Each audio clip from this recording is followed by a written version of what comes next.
guys, welcome back to my channel. It's your girl Nadine and welcome back to a brand new video. I know I've been MIA for a minute. I haven't created any midwifery related content for a while, but I am back creating my midwifery related content. There's more content coming your way, so if you're not subscribed, make sure you hit that subscribe button. And for all my subscribers, newly subscribers, you guys are amazing. Thank you for joining my YouTube family.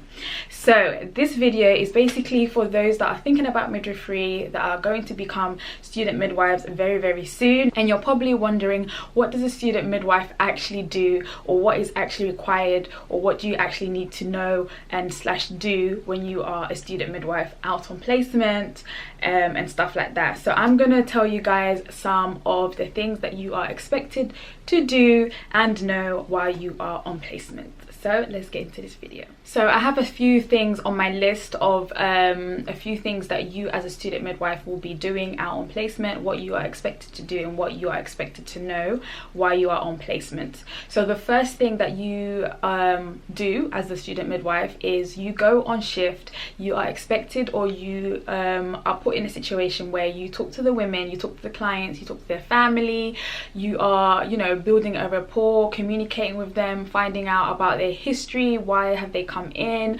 what is, you know, the issue, if they have any concerns. You as a student midwife will be that person talking to these women and their families, kind of gathering things up, building a rapport, you know, gaining information from what they tell you, etc. So you will be, you know, at the front, you know, talking to the women. You will also go through medical notes, and you will also be doing some documentations.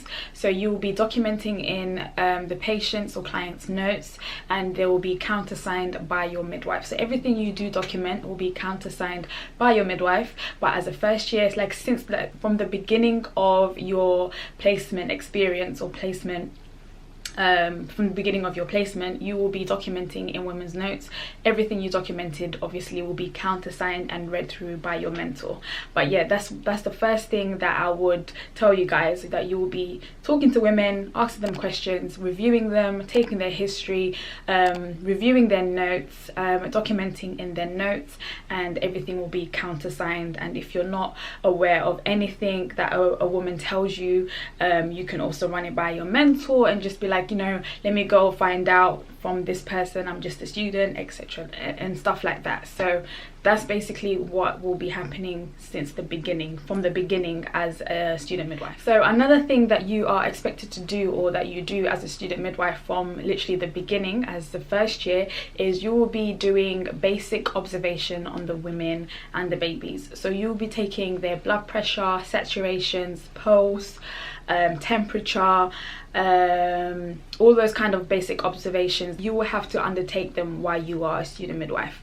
So obviously during university time, you will have a session or a lecture around, you know, why we do it, how we do it, you know, the theory behind blood pressure, you know, taking someone's pulse and all of that. You have the theory behind it, and then you can actually go out into placement and actually start doing it under supervision. So your mentor will watch you take basic observation from a woman and a baby, and then you will kind of be either left on your own to do it when you're very comfortable and very competent and very, you know, comfortable with yourself doing it on your own, and then yeah, but as a first year student, you will be taking the women's basic obs, and also knowing if they're in the normal ranges. If they deviate and come out of the norm, you will also need to know that, you know, what is the normal blood pressure, what is the normal pulse, what is the normal temperature. And when it's not normal, then you will also need to kind of escalate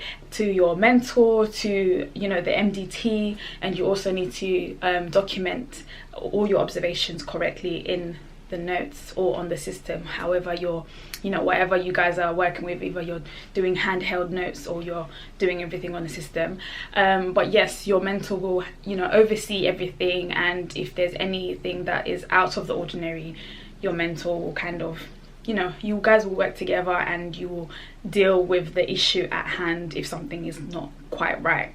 But yes, as a student from first year, you will be doing basic observation on women and the babies. So another thing as a student midwife that you will be doing out on placement from first year is doing a urine dip. So you'll be doing urinalysis for the women that come either in clinics, come for their appointments in the hospital. For whatever reason, a woman comes in for either her appointment or, you know, visiting the hospital for anything else, a checkup or a regular visit. She will provide a urine sample and you will have to do a urine dip. So when you're doing a urine dip, you're looking for leukocytes, ketones or proteins, whatever it is that you're looking for in the urine, and you will have to do a urinalysis and also document the findings and also escalate if you know that you find certain things in the woman's urine. So obviously before you do urinalysis, you have the theory and the knowledge side from university, and then you get signed off and then you go out on placement and you start doing urinalysis. But you do start doing urinalysis in first year as a student midwife, like from the beginning. So yeah, that's something you definitely do. So another thing that you do as a student midwife from literally first year is you do or undertake antenatal and postnatal appointments. So you do the antenatal checks, you do the postnatal checks, you do everything that is needed in an antenatal appointment or an antenatal visit. So for example, the antenatal side, you'll be doing, you know, the symphysis fundal height, you'll be measuring, you know, and seeing if the woman measures up to her date. You will be doing the basic observation for the women, you will be doing urinalysis, you will be talking to the women, finding out how her pregnancy is going, and all of this is done under the supervision of your midwife until you are confident and able to do this on your own. But most of the time you are not left on your own, you are supervised under your mentor, and they will literally teach you. If you don't know, they will teach you, but these are the things that you are expected to start doing literally from the beginning as a student midwife. So you have the theory behind it in uni, and then once you have the theory and you've like practiced in university and they've signed you off, then you go out on placement and you start doing your antenatal checks. Also with your postnatal checks, you will be doing postnatal checks. You'll be checking mum from head to toe, so you'll be asking her how she's feeling postnatally. Does she need any emotional support? You know, is she breastfeeding? How is breastfeeding going? You know, has she got any breastfeeding issues or complications? You'll be palpating the uterus, making sure it's well contracted. You'll be checking her bleeding, her lochia, and making sure that, you know, she's not passing any clots, and you'll be checking her legs to see if there's any, you know, signs of DVT. So all of this will be done postnatally, and you as a student midwife will be undertaking postnatal checks for mum and baby. So baby, you will also be doing a baby's head to toe check and checking that baby's okay, there's no jaundice, baby is feeding right, you know, latching on correctly, passing urine, opening bowels, all of that. So as a student midwife in your first year, you will be doing this from the beginning.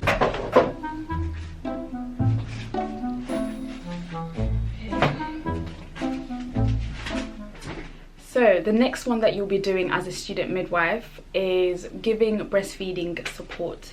So during your uni theory side, you will have lessons about breastfeeding, how it all occurs, the physiology behind breastfeeding, how to, you know, correctly support women and the best advice to give to women. You'll have all of that in university, and then you go out on placement and you are also expected to offer women some breastfeeding support, some breastfeeding advice, show women how to breastfeed correctly, you know, the best positions and the cues of breastfeeding and all of that. So you as a student midwife will have to go out there in your first year and offer breastfeeding support and advice to the women. So the next thing that you are expected to do as a student midwife, even from your first year, I think I did this towards the end of first year / the beginning of second year, so that is taking bloods. You are expected, once you have the theory in university, you know, the physiology behind taking bloods, why we take bloods, what we're looking for and all of that in university, then you go out to placement and then you start taking bloods and you start practicing that skill. So as a student midwife, we do take bloods, and it's something that is, you have to do kind of a lot of times for you to actually get it on point. Even when you get it on point, there'll be some women that literally take, like, bleeding them is literally the longest thing you can ever do because their veins are literally non-existent or they're too small. But this is a skill that you constantly work on and that you just perfect over time.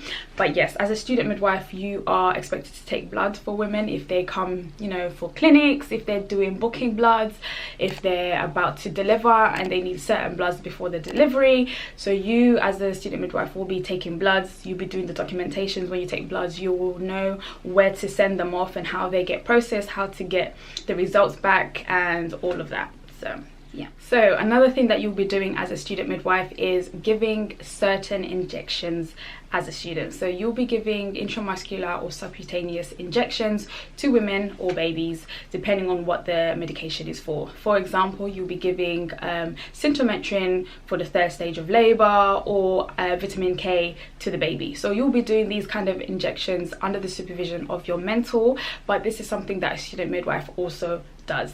I started giving injections in my 1st year, so once I had the theory behind it and I did all the lessons I need to do in university, then I went out on placement and I started giving injections.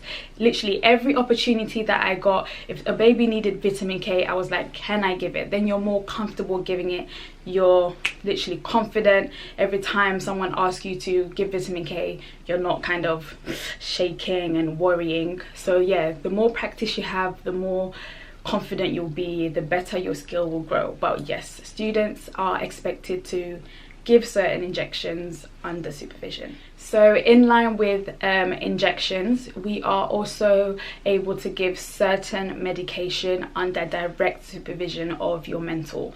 So things like paracetamol that has been prescribed, you can do a drug round with your mentor and give paracetamol, ibuprofen under the direct supervision of your mentor. So once you have kind of the theory behind medicine management, you've had your medicine management lessons in uni, you can literally start giving medication in your 1st year. And yeah, this is something that mentors will be like, let's go and give medication literally on your first, not your 1st day, but in your 1st year.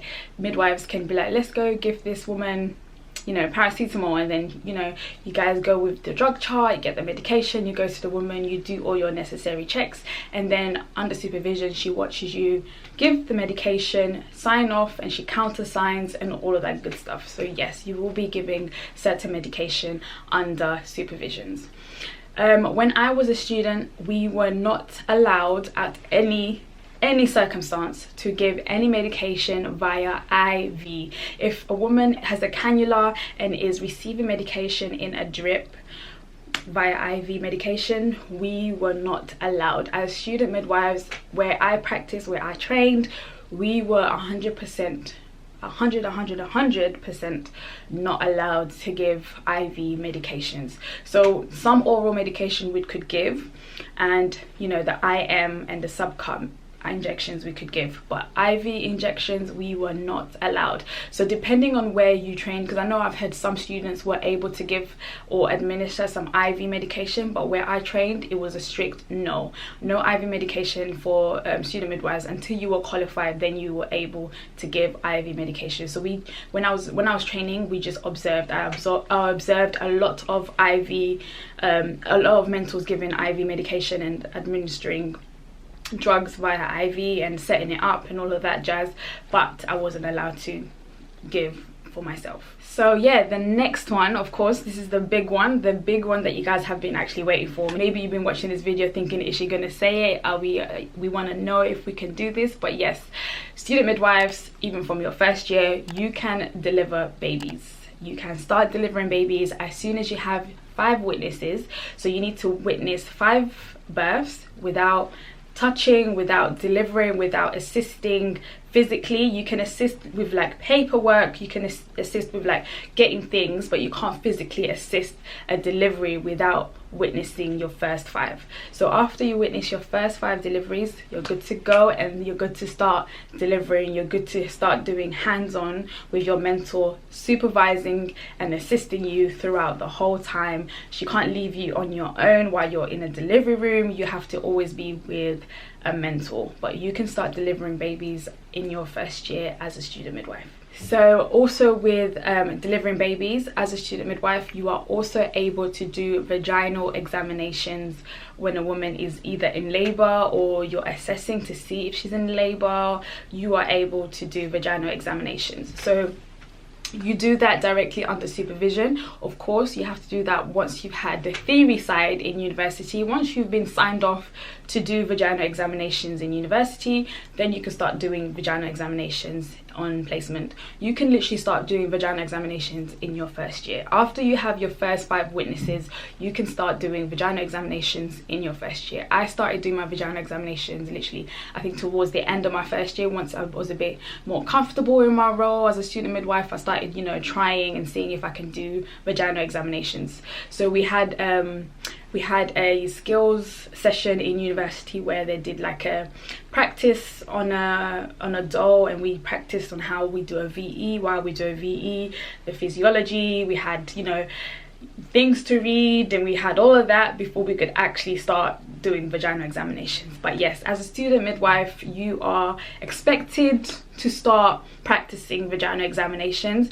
You can do vaginal examinations as a student midwife. So another thing that student midwife also do on placement, either in your first year, second year, third year, is care after women or families that have had a bereavement. You can be in a situation where your client or the family that you were looking after have had a bereavement, and you happen to be with the midwife that's looking after this woman and her family. So you will be expected to also you know, understand what to say, how to act around bereaved families, what to say, what not to say, you know, how to act professional.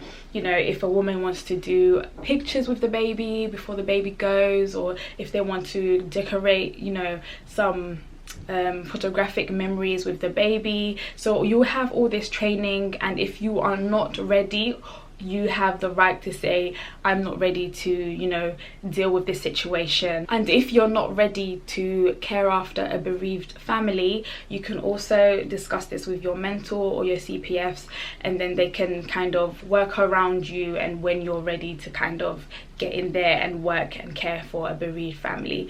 You are not expected to go there and on the literally your first shift you have a bereaved family or situation happening, and you are, you know, the midwife, you're the student midwife with your midwife looking after that woman, and you have to be there. You can also discuss this with your mentor, and she can literally, you can just be swapped and work with someone else until you're ready to actually handle that situation. But yeah, student midwives do look after a bereaved family. You can do that in your first year. I witnessed my first bereavement situation in first year. It was also towards the end. Like, most of my things that I saw and did were towards the end of first year. But yes, you will have to be in that situation at some point. So the last and final thing, I've probably missed a few, but if I think of any, I will definitely link them in the description box below. But the last and final thing that I can remember that you will have to do as the student midwife is do handover. So give handover and also take handover. So you will be expected to give handover. For example, if you're on a shift on a long day and the night staff have come in, you will be expected to give handover with your mentor. Either she just observes you and lets you do what you need to do and give the handover, or you do it together.